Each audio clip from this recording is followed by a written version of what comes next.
Every major victory in war is a result of long planning, long preparation, with the loss of often thousands of men.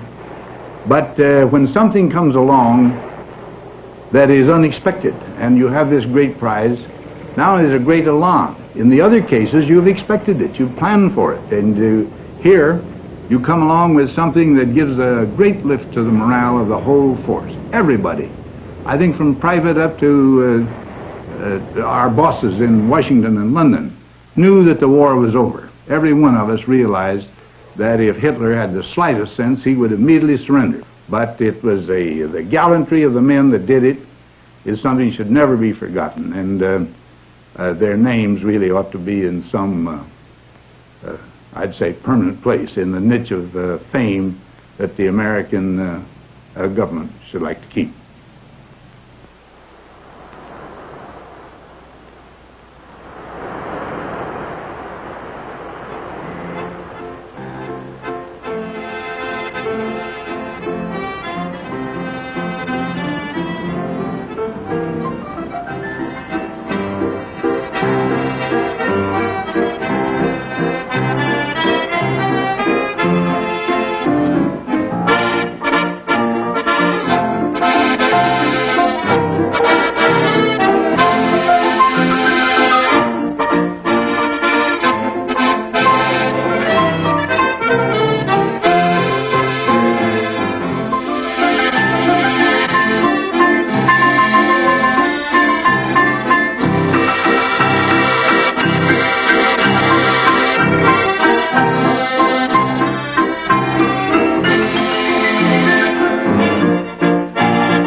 The people of Remagen loved their bridge. They loved it because it was an attraction for visitors from all over the countryside, and they loved to stroll across it on Sunday afternoons, to have picnics near the site of it, and they're right proud of the fact that the bridge was a strategic link between the German Ruhr on the north and the Saar-Moselle region on the south. Everybody knew that it would take a long amount of planning to cross the Rhine River, because this was the big natural barrier between the Siegfried Line and the straight shot toward Berlin. So even before we landed in Normandy, the Supreme Headquarters began to lay its strategic plans. To explain the strategy for crossing the Rhine, a little background is necessary. Hitler still had, at that time, a very strong army and strong armed force west of the Rhine. And we counted on almost the certainty that he would not allow them to withdraw when they saw their situation to be hopeless, and take the bulk of their forces back across the Rhine, and therefore defend that very great obstacle in such a way that we would have a very terrible time to get across. So we began to plan the basic, or what you might say, the power crossing of the Rhine, for a crossing just to the north of the Ruhr. This would be in the zone of the 21st Army Group under General Montgomery, and to that force I had attached the 9th Army under General Simpson to reinforce Montgomery's blow. Well, and of course we gave him a considerable time to prepare for that you might call formal or power crossing. In the meantime, however, we went about the business of destroying the German forces west of the Rhine, and this was a series of blows that had been taken up first in the way to the north, then into Bradley's Army Group, and finally down into the Army Group of Devers, which had both a French Army and an American Army in his command. There was considerable argument as to how we should cross the Rhine when we reached the West Bank. The British argued, particularly Marshal Montgomery, that we should cross only in the north and make our attack north of the Ruhr toward Berlin. The maximum number of divisions you could supply on that narrow front was something like 25, but he wanted to take these divisions and let the rest of us stay on the West Bank in a defensive position. The Americans argued that that was no way to do it, that we should advance on a broad front so that the Germans could not concentrate against us on a narrow front. And with a broad front, we'd have better mobility and could probe and secure the places where they were weakest. So that my plan was to cross the First Army just south of the Ruhr, and the Third Army under Patton to cross down somewhere near Koblenz, and then join them together and attack to sweep around the south and east side of the Ruhr and connect up with the 9th U.S. Division, which at that time was under Monty, on the east side of the Ruhr, and then clean up the Ruhr. As a matter of fact, we did do that later and secured something like 368,000 prisoners in the Ruhr. At the end of February 1945, the 9th Armored Division, having been re-equipped and received replacements, was moved up behind the First Army and attached or assigned to the 3rd Corps and crossed the Ruhr River north of the dams. We then moved out onto the Rhine plain, where we encountered small pockets of resistance, which was primarily that of the anti-aircraft defense guns, which had been lowered so that they could fire as anti-tank guns.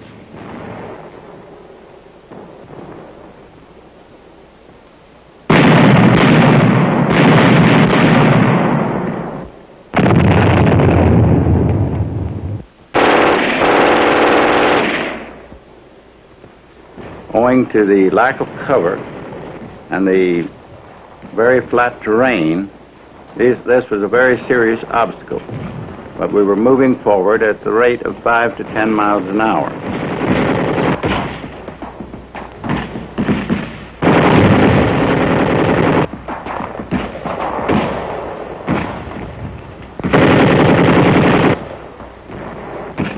One of the reasons that the Americans made such great progress toward the Rhine was the fact that Hitler insisted that every position be held to the last man. This meant that the Americans could bypass a good many of these strong points which the Germans had set up in the Rhineland.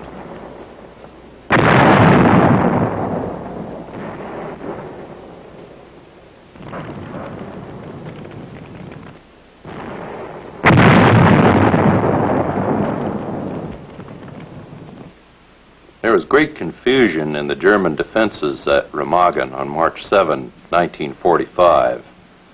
Captain Friesenhahn, the engineer commander, had been sent to Remagen in 1943 to assume command. He was replaced by Captain Brodke as the top commander, who came in 1944. These two commanders tried in vain to sort out the miscellaneous set of units that kept filtering through Remagen.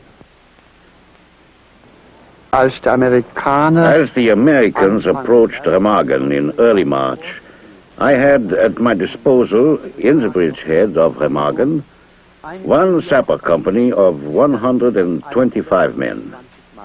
The sappers were assigned to the planking of the railroad bridge in order to make it passable for motor vehicle traffic. The men had to work day and night in order to complete the bridge. Besides these men, the Bridge Defense Company was also under my command. It consisted of 35 men, convalescents, all of whom were still under treatment. Some of these men were not even able to manipulate a gun because, of course, they had stiff limbs. The town of Remagen had some advantages for both the attacker and the defender. From the standpoint of the attacker, there was high ground going into the town where you could direct operations from. But it was very easy to defend Remagen because of the crooked and narrow streets, and particularly the 600-foot-high cliff on the opposite side of the Rhine, which provided wonderful observation for 10 miles around, from which the defender could see anybody approaching the town.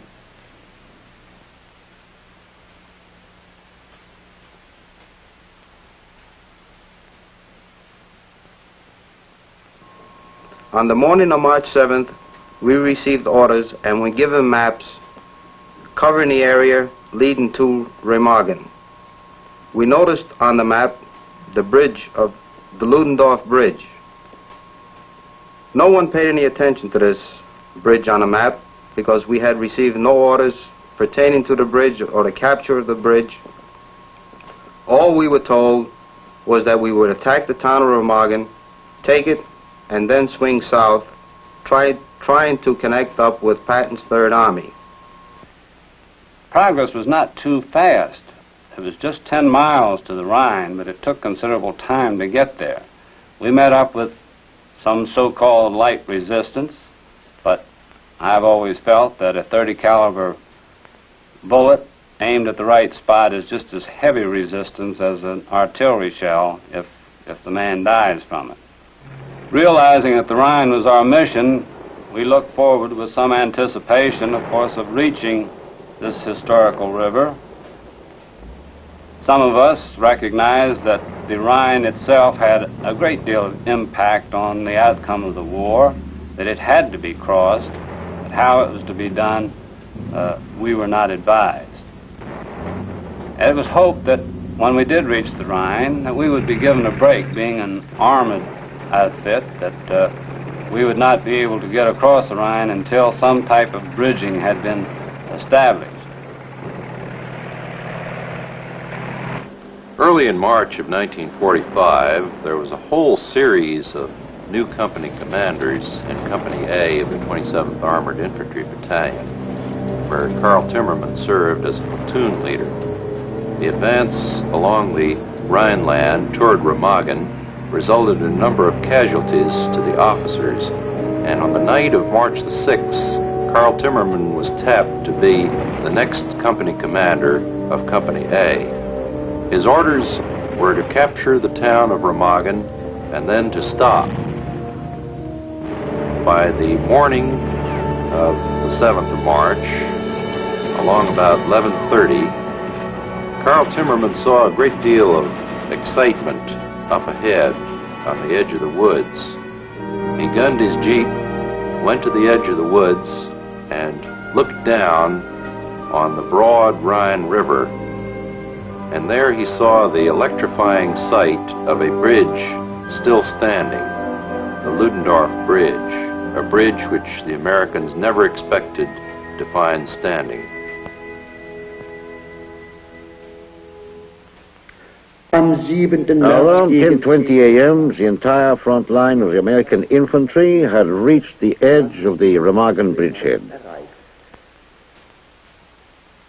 Our bridge defense company opened fire with rifles and machine guns, upon which the American infantry forces retreated, and for the time being, everything remained quiet. About 11:15 a.m., a major in General Staff uniform arrived and introduced himself as Major Schurler. Major Schurler told me that he had orders to take over command at Remagen.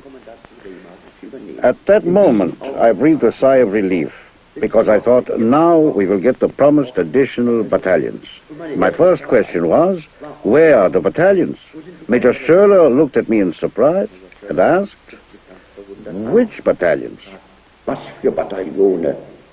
Now it was my turn to look surprised, and I almost suspected that something was not quite in order. When Timmerman first saw that the Remagen Bridge was still standing, his first reaction was, let's get some artillery down on that, because look at all those German vehicles and troops that are crossing. However, the order came back from higher headquarters, nothing except air bursts will be fired at that bridge, since it's still standing. Timmerman was then ordered by Colonel Engelmann, the task force commander, to make a reconnaissance down into Remagen, which he proceeded to do. The tanks and infantry then attacked the town. The infantry moved hugging close to the walls of the buildings of the town, cleaned it out within 2 hours.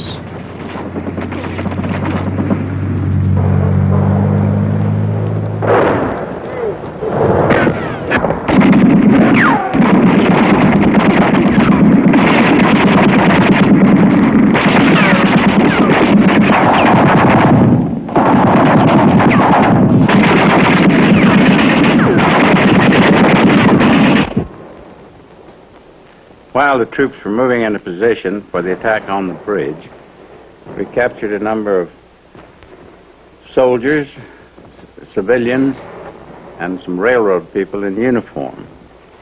The rumor came back to me that several of these reported that the bridge was to be blown up at 4 o'clock. I don't think there was any truth in that, but at the time I informed the task force commander, Colonel Engelmann, that he should speed up his attack since the bridge was supposed to be blown at 4 o'clock. It was then about 3:30.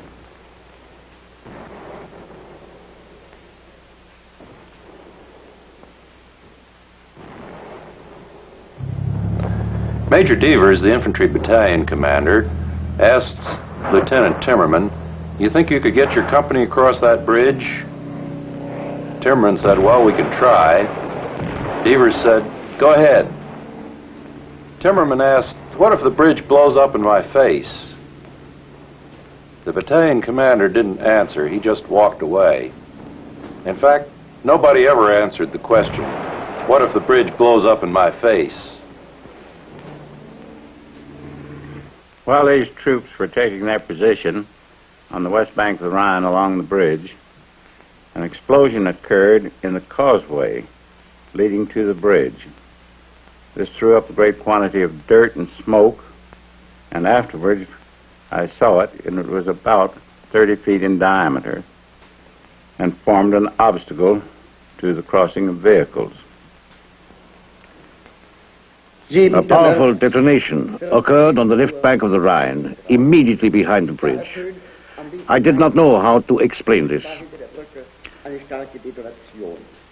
Captain Friesenhahn, the bridge commander, had blasted the dike on the other side of the bridge, at the ramp of the bridge, a demolition which had already been envisaged. This was a sign to me that the Americans were approaching.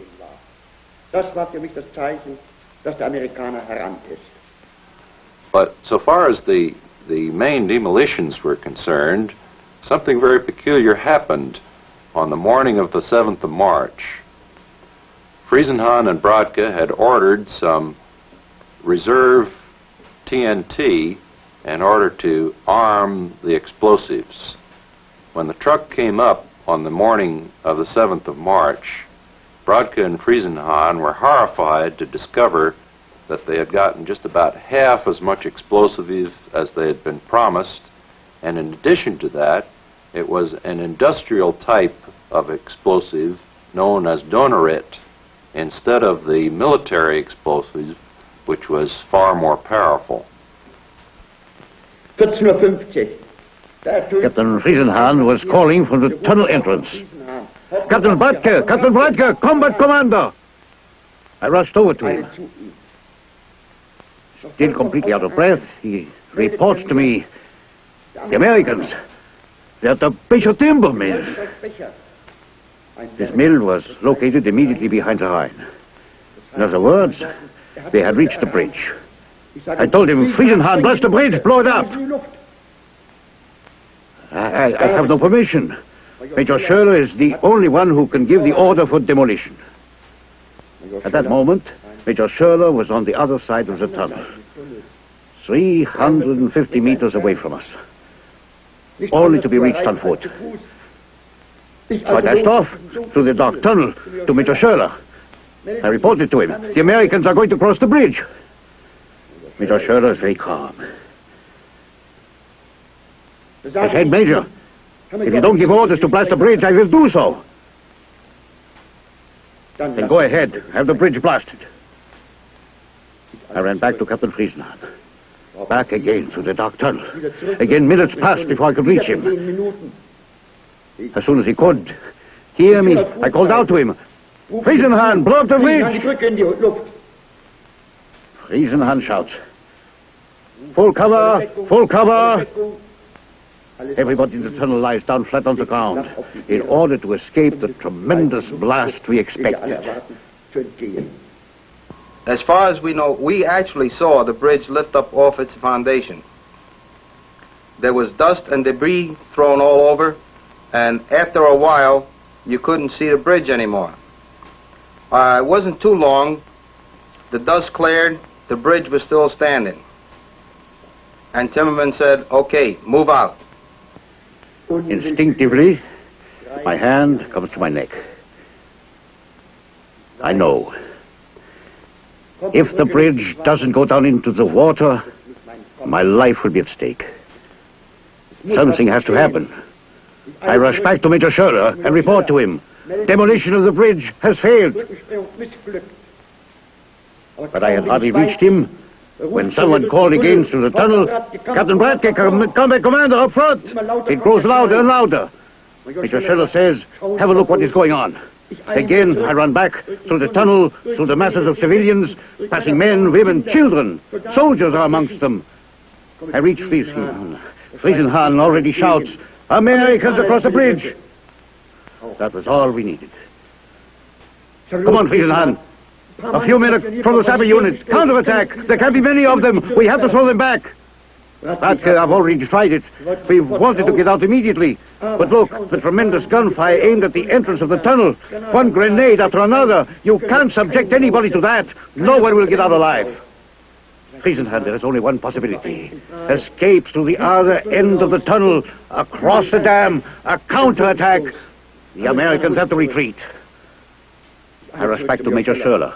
Report to him. Americans are crossing the bridge. Major, you have to prepare for an immediate counterattack. I will get the people out of the tunnel. Do you want to get them out? No, Bradke. You go ahead.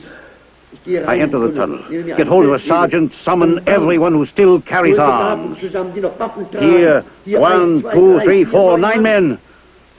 Sergeant Follner. Run along, get me 9 men. Major Schurler still has 2 lieutenants with him. He should put them into action. In the meantime, I look for some more men. Sergeant Follner leaves. I shout, get them together. I have 5 men now. Follner comes back. Major Schurler isn't there. It's impossible, I think myself. And I even barked at Sergeant Follner in a rather irritated manner. Open your eyes! He is standing right there at the entrance to the tunnel. He is aggravated and replies, that isn't so. He's gone. What to do now? I accompany him to the entrance of the tunnel. Major Schurler is gone. He left the tunnel together with the 2 lieutenants in the direction of Funke. That was the last thing I could make out. Immediately, I make an announcement. I am taking over. Combat command at once. I run back to Friesenhahn. He will have to know what is going on. I tell him, Friesenhahn Schurler is gone. I don't know why he left. Now we have to get all the men who are still in here out of the tunnel, gather everyone near Ostberg, and launch a counterattack. There's no other alternative left. Friesenhahn agrees. Friesenhahn and I push all the men from the back to the front in order to evacuate the whole tunnel. The first soldiers leave the tunnel.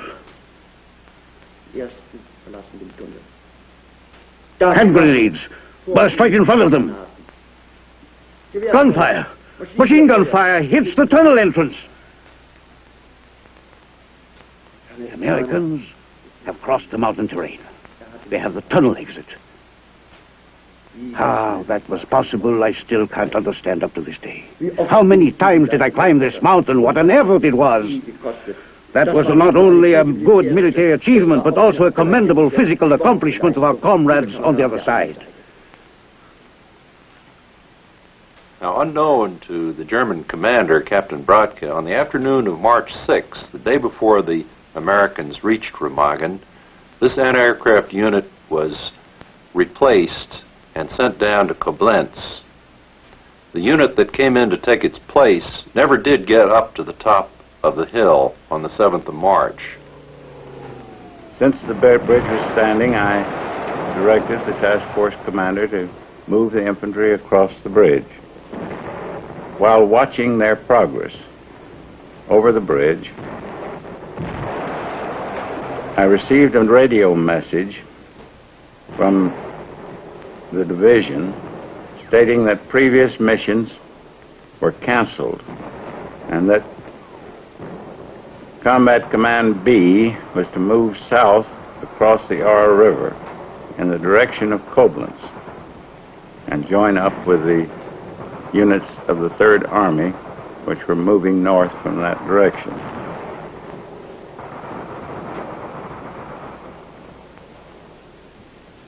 I did not know exactly how to react to this, since we were in process of capturing a bridge over the Rhine, which I believe to be of considerable value to our forces. On the other hand, it was a direct violation of orders not to call off this attack and proceed to the south. There seemed to be one way of getting out of this dilemma, and that was for the bridge to fall. So I stood on the hill and watched the bridge until the infantry battalion had reached the far bank. My next thought was that I should get back and contact higher headquarters and tell them what the situation was, that I had disobeyed their orders, and receive confirmation for the action which I had taken. When I received this phone call from Hodges, that was one of the best pieces of news we'd received for some time. It was a great satisfaction that we had been able to capture this bridge, and I expect I was somewhat excited about it. And as soon as I finished talking to Hodges, I called Eisenhower. He was very excited about it, and we both realized this is very fine news.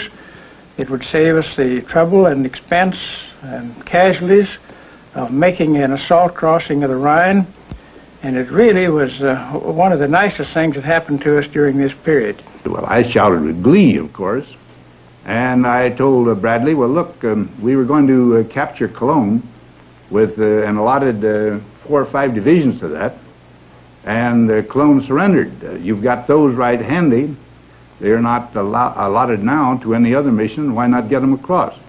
Well, he said, that is exactly my plan, but I just wanted to check in with you. And I said, all right, we agree. Get over there just fast as you can. And they did. This, I forget the name, the numerical designation of the corps, but they went over very rapidly.